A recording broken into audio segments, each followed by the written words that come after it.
પરાક્રમ, વિદ્યા, ચારિત્ર અને ધર્મની રક્ષા કરનાર એ છે મર્યાદા પુરુષોત્તમ શ્રીરામ.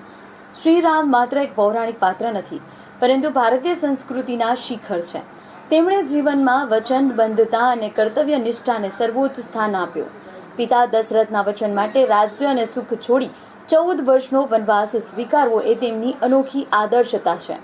શ્રી રામ શીખવે છે કે સંઘર્ષમાં ધૈર્ય ગુમાવવું નહીં, મુશ્કેલીમાં પણ સત્ય અને ધર્મનો માર્ગ ન છોડવો. તેમણે ક્યારેય નિયતિ સામે બળવો કર્યો નથી, પરંતુ જે આવ્યું તે ધૈર્યથી સ્વીકાર્યું. ગુરુ વશિષ્ઠ પ્રત્યેની ભક્તિ, માતા પિતા પ્રત્યેનો આદર અને દરેક સંબંધના મર્યાદાનું પાલન એ તેમની જીવનની ઓળખ છે. રામનું ચરિત્ર આપણને બતાવે છે કે સન્માન, કર્તવ્ય અને નૈતિકતા જ સાચી સફળતા છે. આજના સમયમાં રામના આદર્શો આપણા જીવનમાં માર્ગદર્શક બની શકે છે. રામ માત્ર અયોધ્યાના નથી, તેઓ દરેક હૃદયના વાસી છે. દરેક સંઘર્ષમાં આશાનો પ્રકાશ છે.